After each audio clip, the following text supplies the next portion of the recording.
update on Chris Dunn?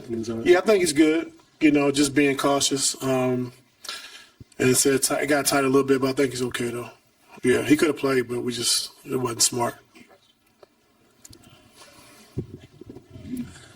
Coach, how confident is your team playing right now? Obviously, you look at the record, 15 of your last 18 you guys have won. How much confidence do you think when you guys walk into whether your home arena or somebody else's home arena that you guys are going to walk away with a W? No, we're feeling good. I mean, we still got to get better.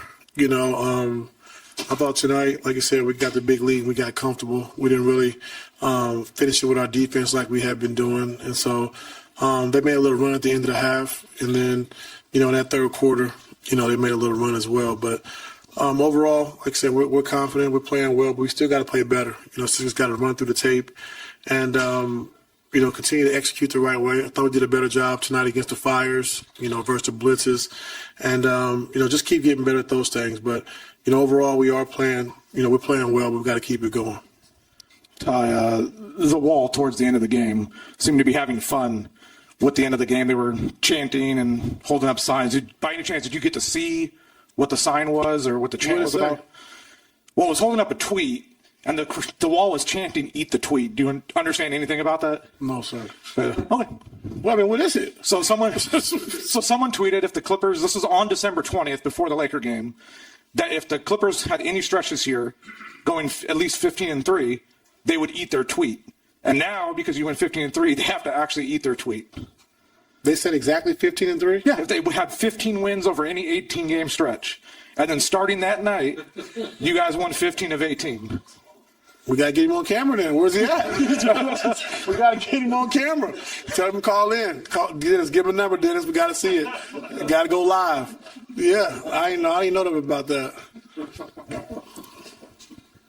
Ty, there were stretches of games, particularly when Kawhi was out, where James really carried you guys. And obviously, since Kawhi's been back, he's been playing at a really high level. What can you say about the potential all-star candidacy of those two guys with what James was able to do while Kawhi was out, and then what Kawhi's been able to do since he? Yeah, I mean, both been great, and that's why our season's turned around because of those two guys. You know, and so every night, you know, it's like I said, since that Laker game, we're just, you know, locking in and carrying this team. Those two guys have been phenomenal. And so, you know, when Kawhi's out, James has done a good job of just carrying a heavy load. And when they're both on the floor, we're a pretty good team, you know. And so, you know, James tonight, only 8 shots, but had 19 points, you know, 8 assists. And he really controlled the game, you know, all night. And then Kawhi scoring, of course. So both of those guys deserve it. They've both been playing well.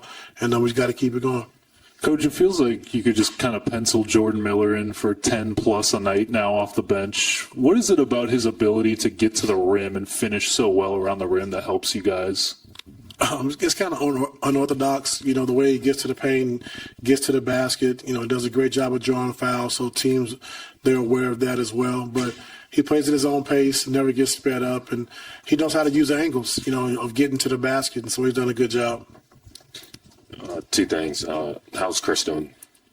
You said what? How's Chris? He's good.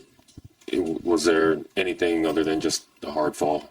Yeah, he twisted his ankle a little bit, but it wasn't anything serious. So he could have played. He wanted to play, but we just thought it was smart not to. Yeah, completely unrelated. All-Stars reserves will be announced next week. That's y'all vote, the coaches. How have you done your voting already? And you know, how do you feel about the fact that you got 2 possible All-Stars and how James and Kawhi are playing right now? No, it feels good, like you said, to have the possibility to have 2 guys selected. You know, it just tells you how important they are to your team and what they mean to your team. And so we'll see what happens. Yes, sir. Coach, tonight the team had 58 points in the paint. Can you just talk about how y'all controlled the paint throughout the game and secured the victory?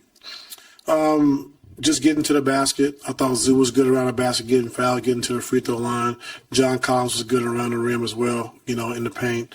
And like I said, just, you know, being able to shoot 29 free throws tonight, you know, was really good. Just help slow the game down and get our defense set in the half court. And so we understand we're a different team. When we get to the paint, you know, good things happen. We get to the free throw line, we score, or we kick out.